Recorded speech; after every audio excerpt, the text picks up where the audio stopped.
children of Adam. What's this honor? The honor is that we are put under a trial. For if you are not qualified to be tested, then you're put aside. It's like playing for a team. Let's say you play soccer, and the captain doesn't call you, lets you sit on the bench. And you're wondering, why is the captain not calling me? Because maybe the captain feels you are not worthy of representing the team because you don't have the ability to be tested. Now ask that player, how do you feel? They'll say, I feel insulted. I feel bad. I'm not chosen. I'm not chosen to go out. Whether I win or lose, the captain doesn't consider me worthy. Whereas Allah in the Quran says, هُوَ اجْتَبَاكُمْ وَمَا جَعَلَ عَلَيْكُمْ فِي الدِّينِ مِنْ حَرَجٍ. He has chosen you, and He has not made the religion difficult upon you. وَمَا جَعَلَ عَلَيْكُمْ فِي الدِّينِ مِنْ حَرَجٍ مِلَّةَ أَبِيكُمْ إِبْرَاهِيمَ هُوَ سَمَّاكُمُ الْمُسْلِمِينَ مِنْ قَبْلِ وَفِي هَذَا. You're following the religion of Ibrahim. It's a religion of guidance. So in this month, we ask the basic question. We fast. We abstain from eating as I started. Why? Because Allah says you are under trial. نَبْتَلِيهِ. هل أتى على الإنسان حين من الدهر لم يكن شيئا مذكورا إنا خلقنا الإنسان من نطفة أمشاج نبتليه فجعلناه سميعا بصيرا إنا هديناه السبيل إما شاكرا وإما كفورا. Allah says, has mankind not considered? They were not worthy of being mentioned, but we created them. Not only did we create them, we created them from a clot. Simple thing. You know, when you sneeze and what comes out of your nose is the same clot. You see? But it's of a different character. And it creates us. You and I, complex beings, full of hope. We question our existence. We talk about eternity. Eternity. Infinity. The creation of Allah is all finite. Nothing is infinite. Only Allah is infinite. We're all finite. But all we talk about is infinity.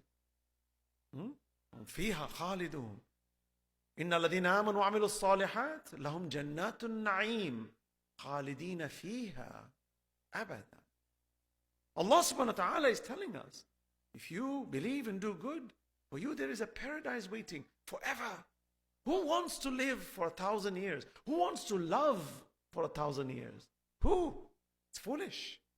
The value of everything you and I hold, honestly, pay attention to this, very important.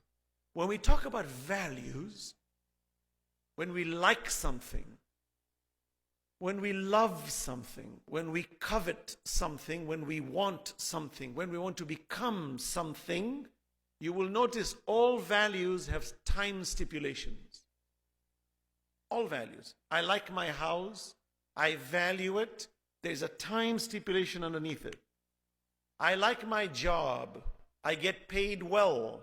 There's a time stipulation in that. I love my mother. I love my father. I love my spouse. I love my children. There is a time stipulation in it which we don't talk about. Some have shorter time stipulations. But that which is love, its greatest value is in the value of eternity. It's not bound by time. You cannot say to somebody, I love you for 10 years. This year, only this year, I will love you. Next year, I'll consider it. Does it make sense? Think about it. If you really process this matter, you know, a father comes and says, I love my children for 10 years only. That's it. After that, I told my wife, khalas, that's it. Or you tell your spouse, you know, the wife says to the husband says to the wife, let's get married, but I'll love you only for a year, or 10 years, or 5 years. It's silly. It doesn't make sense. It's got to be forever. Brothers and sisters, how can it become forever unless there is a forever and there is a being that guarantees forever, the one who has been forever? This question that we ask, do you believe in God? Why do you believe in God? We say to them, without God, there is no eternity. And without values in eternity, there's no reason to exist, even to talk about this matter. It's ludicrous to say that I came from an accident and I'm going to die and become nothing, but all my values are built and pegged on a fictitious eternity when there is no eternity after I die. Insanity. Honestly, just capture this simplistic idea that is so profound and so foundational. When you and I have doubts, should I believe in Allah? Is He really there? Think about it. Remove Allah from the picture. Nothing makes sense. Honestly, it appears mechanical for the low level thinker, for time stipulation. Take Allah out of the picture, our entire value system collapses. This is the rahmah of Allah, that He has endowed intelligence in us. Allah says, Nabtalihi.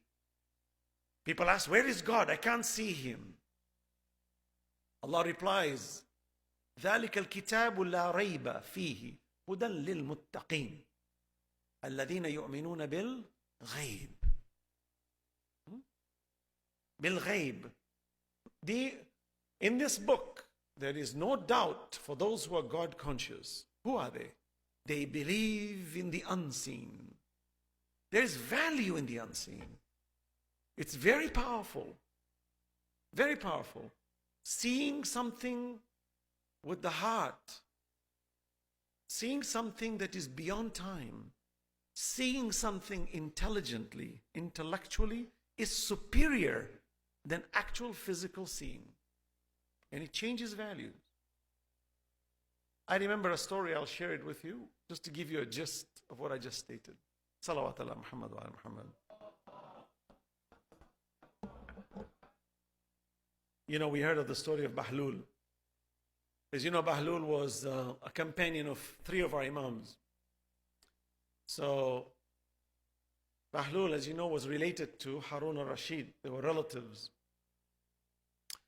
But Bahlul was a very close companion of our Imams and a very staunch follower of Ahlul Bayt, very intelligent person, deeply rooted, one of the Ulul Albabs. He's on the street selling land in paradise. So, as you know, Harun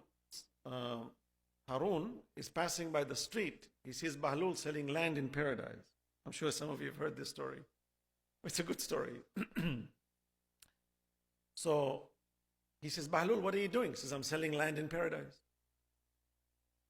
He says, how much? So he gives him a small number, like 10 dirhams. Small amount. So Harun, who was a non-believer, as you know, he was a kafir in many ways. Harun al-Rashid laughs at him and says, oh, really?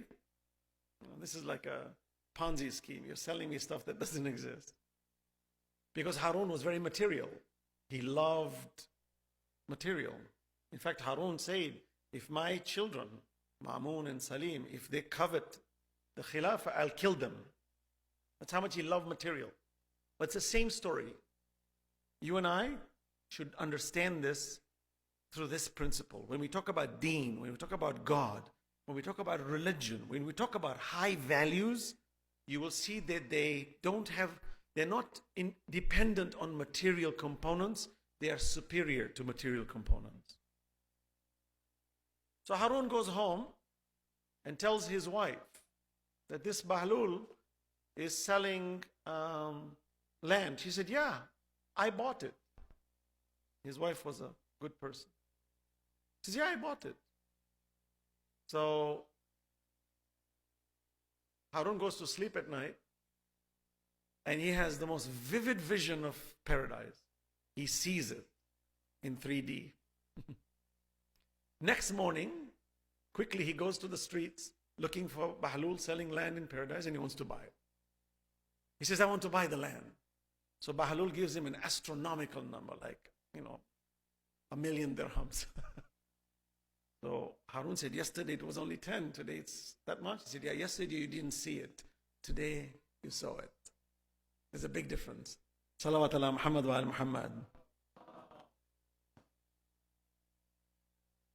The moral of the story was the first day he had to believe in it. The second day there was little belief in it. It was tangible in his hand. And you and I need to believe in Judgment Day.